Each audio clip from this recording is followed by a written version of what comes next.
I'm Karina Robinson, founder of the City Quantum and AI Summit at the Mansion House. And I'm Professor Michael Mainelli. I'm the 695th Lord Mayor of London. AI and quantum, and together as you're hosting it, are absolutely fundamental technologies. Can you convince people, and especially financial institutions, that quantum and AI are for good? Well, all technologies are for good and sadly for evil. So we're going to have to work on that. But clearly the upsides are there. We've heard the hype about AI. We don't hear quite as much necessary hype about quantum. Well, sheer computational ability, the ability to improve sensors that will help us meet things like the Sustainable Development Goals and avoid climate change. How are we going to process all that data? It is almost too much data. We're going to need AI. And so the melding of quantum and AI is absolutely correct. I am fully supportive of it. Why do you think there's this emphasis on AI, all the financial institutions, but not on quantum? Well, one of the things we're hoping that your work is doing is to rectify and bring that balance up. There's no point in having all of this quantum sensing as well as quantum computing unless we can process it and AI is there. What inspires you by working in the Mansion House? Well, Mansion House does so many different things. The first is, if you're coming home very late at night and rather tired, you have your own tube station, and it tells you exactly where to go to get home. So that's very handy. The mayoralty has very little power, really, but what we can do here is convene, and this magnificent building really convenes people. And as an example, on the staircase here, we have an atomic clock emphasizing continuity and change. October 7th, come and join us at the Mansion House. We're going to talk about quantum and AI, the Quantum and AI Summit. Karina Robinson is the CEO of Redcliffe Advisory Ltd, providing strategic advice to chairmen and CEOs. A champion of the City of London and a passionate advocate for diversity and inclusion, she bridges the worlds of finance, deep tech, and academia. Karina is the Senior Advisor to Multiverse Computing, Europe's largest quantum and AI software firm, and winner of the Europe's Future Unicorn Award 2024. She is also the founder of the City Quantum and AI Summit, a unique event held at Mansion House that unites the international quantum community with the global city. Karina serves as a non-executive director on the board of Atlanti, an Anglo-Swiss fund management firm specializing in subordinated bonds of blue-chip financial institutions. As a member of the UK Quantum Working Group on International Cooperation and Trade and a European Innovation Council Accelerator Judge, she actively promotes innovation in critical fields like space and quantum technologies. Her commitment to diversity led her to serve as chair of the Lord Mayor's Appeal Advisory Board and as co-director of the Inclusion Initiative at the London School of Economics, where she is an emeritus governor. With a distinguished journalism career, Karina was senior editor of The Banker magazine and a banking columnist for the International Herald Tribune, where her interviews with global leaders were widely syndicated. Educated in Madrid at the Hotchkiss School in the US and at the LSE in Economics and International Relations, Karina is fluent in 4 languages. Her multifaceted career and dedication to empowering women in defence and technology make her a true trailblazer in her field.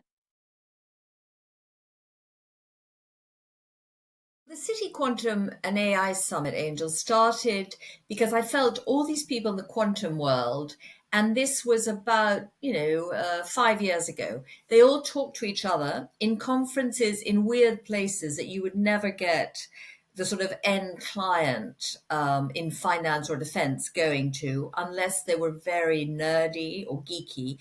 And those aren't the people who've got their hands on the budget. I felt we needed to have board directors understand quantum, AI, and how it was relevant for them. And people are always telling them they need to understand it. They don't need to understand it. They need to understand what it can do for you, for your productivity, to increase your efficiency, to get better results in trading. Therefore, I knew we'd get the CEOs and chairs of companies to join.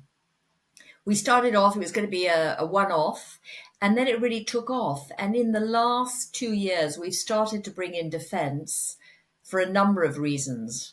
And I'd say there are 3 major reasons. One is the invasion of Ukraine showed us that there are clear and present dangers, not just ones that are further out, both geographically, South China Seas and China, but also in terms of what can happen tomorrow. The other thing I found is in quantum and AI, some of the most interesting research is happening in the dual use civilian defense. And therefore, the defense industry had to be part of the conversation with the finance industry, with manufacturing. Everybody lives in their silos, and you need to bring them together. And then the third reason is there's much more money in defense now for research. And I think it's important that all these startup firms that we try and help and promote also get a look in to working with big defense companies and working with governments. There's this phrase in the kingdom of the blind, the one-eyed is king. And that's sort of what I feel like, because I'm not a scientist, I'm not a technologist. Due to my age, I'm like a digital immigrant. But I was a journalist for many years, and one thing you learn is how to translate complicated notions to understandable language. So quantum, basically, they're quantum technologies. Quantum means that your current classical computer does 0, 1, 0, 1. It's a very binary thing. And it might do it at the speed of light, but that's still looking at one possibility, then the other.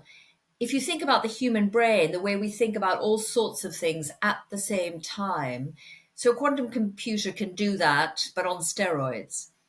And so imagine if, for instance, when COVID hit and we were looking for a vaccine, imagine if you could have looked at lots of possibilities of which might be working, which mNRA one would be working, but you could look at lots of different ones at the same time. Now that is one of the biggest impediments to medical discovery is compute time, how long it takes. So with a quantum computer, you could do that much faster. Now in the end, you still have human trials, but we would have gotten to a vaccine much faster. And, there's going to be another pandemic. So that's what people focus on is quantum computing can look at lots of possibilities at the same time, much faster. But I feel, what's happened is the press got hold of that, and that's all they focus on. They focus on the fact that a quantum computer, because it can look at so many possibilities, can also break encryption as we know it, break all encryption. Now, the fact is, we've been advancing hugely in the hardware and the quantum computers, but we're not there yet. It could take another 5 years, 6, maybe 10. So rather than focusing on that, which is going to happen, and we can talk a bit more about what the US government is doing about it, I think the thing to do is also focus on other quantum technologies. So using the same principle of looking at a lot of things at the same time and being much more sensitive, you have, for instance, quantum sensing. Now think about, again, defense.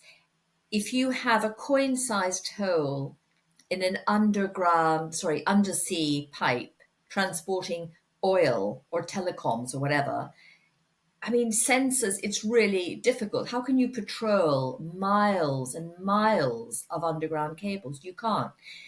And those sensors that find things will take forever. But if you had quantum sensors, they'd be able to spot that much faster. And that helps in our defense. So you've got quantum sensors, you've got quantum communication, where we think the Chinese are ahead of us, but difficult to know. So quantum communication from a satellite, it is totally safe. Because right now, our encryption is not safe. It's pretty obviously not safe. We've had bugs in the department, in the Pentagon. Those sort of things it's really important to stop that. And then, so there are lots of different uses of quantum technologies. And I would just say to everybody, just don't assume it's only the hardware that's happening out there in a few years. Also look at things like quantum software, which can be used on classical computers, or look at the sensing and all the other possibilities, a lot of which can be used now or is really close to being used in the next year or so. I ventured into finance because in 1986, when I graduated from the London School of Economics, that's what everybody was doing. And I didn't know what else to do. I was half Spanish, so I became, the Spanish equity analyst in Grenfell. I'm not numerate. So that was a bit of a problem because being an analyst, you spend your whole day looking at numbers. What I discovered I was good at was at telling the story of what was happening in Spanish equities to the salespeople. And that's how I ended up moving into journalism. Because in journalism, it's all about the story. You could have the numbers to back you up, but the story and how you say it. So I became a journalist for quite a few years, political and economic correspondent at Bloomberg, senior editor of The Banker, International Herald Tribune banking columnist, and I loved it because it gives you an excuse to ask questions, ask any questions, and they can be stupid questions. It's absolutely fine. Then I got to 45 and I thought, well, do I want to be a 60-year-old journalist, which is where I am now? And I thought, no, so I better change now. And I went off and I didn't know what I wanted to do, but I was interviewed for a job doing headhunting for chairs and board of directors. And that's sort of how I ended up getting into headhunting and then setting up my own little firm, which was two of us, a chap called Rupert Hambro, who you've met, Angel, at a dinner party at my place many years ago, a man who, by the way, always invested in women entrepreneurs, a great example of what we need more of.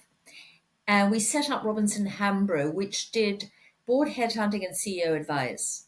And that's how I sort of stumbled into quantum. And then somebody introduced me to the CEO of a quantum firm. And I went to see him and I started advising him on some of the marketing and some people issues. And he gave me a book, and it wasn't called Quantum for Idiots, but basically that was what it was. And I got to chapter 2 and I gave up. And I told him, I've given up. And yet here I am. I'm supposedly a quantum expert. Now, I'm no expert, but I have the understanding that helps to bridge the gaps between investors, companies, other stakeholders, government. And that is something that I think it's not a career per se, but that's something that if I look back at my career, it's been the unifier, is connecting different people and industries. And as you said, innovation, that all happens when you connect different people together. Too many people who think the same doesn't really work. Perhaps in the early part of my career, I remember going out to buy this really boring suit, which I hated, but I thought that was what was needed. It's not needed anymore, but it's not needed anymore really because any prejudice that is out there is not going to be taken in by a suit anyway. But I think I didn't realize in the first half of my career that being a woman had been an impediment because it wasn't talked about very much, because you sort of thought it was you. It was your fault if you weren't rising up as fast as some of your male colleagues. But, there's a mixture of things that hold people back. So there's obviously unconscious prejudice and conscious prejudice. But there's also having children, because people look at young women, people who are going to hire, and they think about that. They may say they don't, but they do think about that. Will she be going off on maternity leave?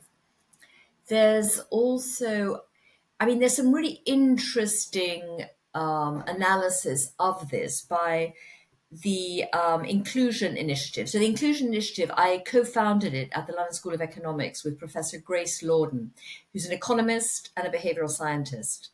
And we looked at so many of the issues that we all know. For example, if a woman can do only 50% of an advertised job, she won't apply. If a man can do 20%, he will apply. So I say to all women, just apply.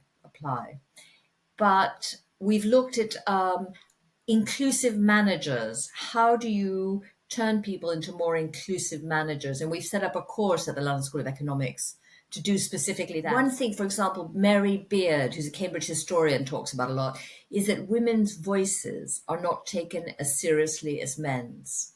And that this is, again, one of those unconscious biases, because if you think historically, a deep voice is the voice of a man, and men were always in positions of authority. So if you're a woman, your voice is higher. Of course, it's higher. And it was interesting that Margaret Thatcher, for example, when she came to power, she had a voice coach to lower her voice. I mean, I think the one thing I remember as a specific was when I was at the Banker magazine and I was complaining about being paid very little. And my editor said, "But your husband is well off." So it had nothing to do with me, my abilities. It was all about, oh, your husband's well off, so he should be supporting you. And I can pay you peanuts. Now, those were the sort of comments you used to have to accept.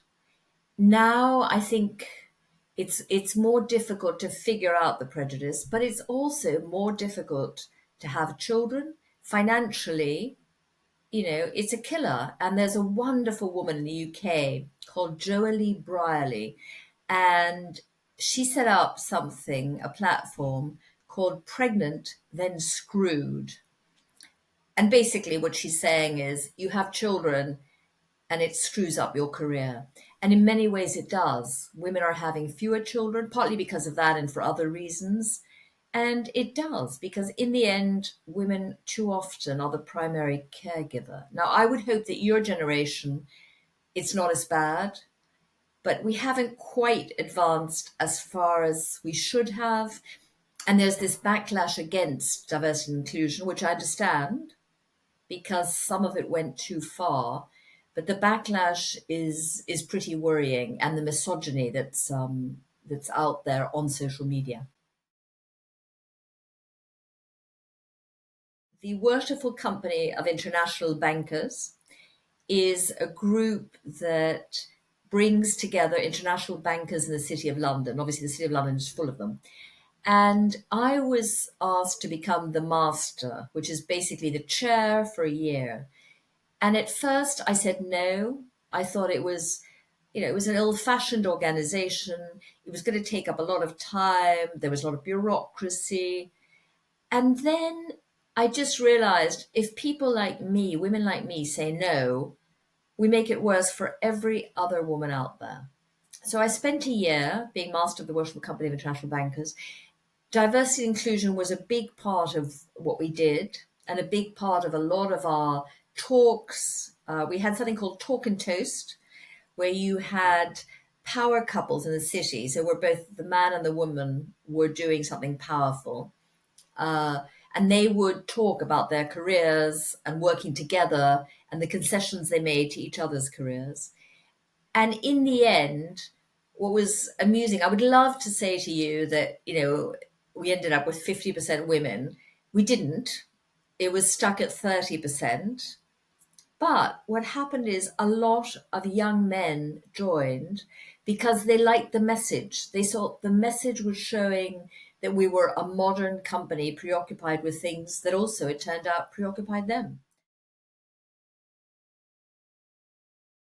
I hate the fact that women often still don't sound as confident as men. And when I look at the accomplished ones I deal with, I think, how have we been raised that we don't have it? And I don't know whether your generation has the same problem, but some of the women your age I meet, still seem to have that. And they shouldn't, because they are incredibly accomplished. A lot of it has to do with LinkedIn and becoming more involved in LinkedIn, reaching out to people to ask for advice. You don't ask for a job, you ask for advice. Everybody's happy to give advice. That's something that's free, and the older you are, the more you think, you owe younger people that. I think also writing, if you're capable of writing anything, as soon as something's in print, it tends to be taken more seriously. So the fact that I was a journalist and I still write some articles, so for the Royal United Services Institute, for the Quantum Insider, it gives you, it's almost an academic credibility. I think that's important. And I think it's about reaching out and realizing that rejections are just learning opportunities. I still get rejected quite often. And I just think, well, that didn't work, but something else will come up. you have to learn to just let rejection slide off your back, which isn't easy, okay? Which isn't easy. One of the reasons why at the City Summit, I had sort of three principles, and one is accessible. So it was either free or very, very cheap. The other is no lingo, no jargon, plain English, going back to explaining quantum or AI. And the third is gender balanced panels. And everybody said I could never do it. And we've managed. And there are out, and of course, because there's so few women, they tend to be absolutely outstanding. No mediocre woman makes it in defense. So if I think of people like Kata Escott, head of Airbus Defence and Space UK, if I think of Dr. Gillian Marshall, who's one of the world's greatest experts in quantum technologies at Kinetic, there are all sorts of people like that, but they are definitely a minority. But it's really important to highlight them and to have them on panels and to have them speaking. So I think this podcast is an amazing idea.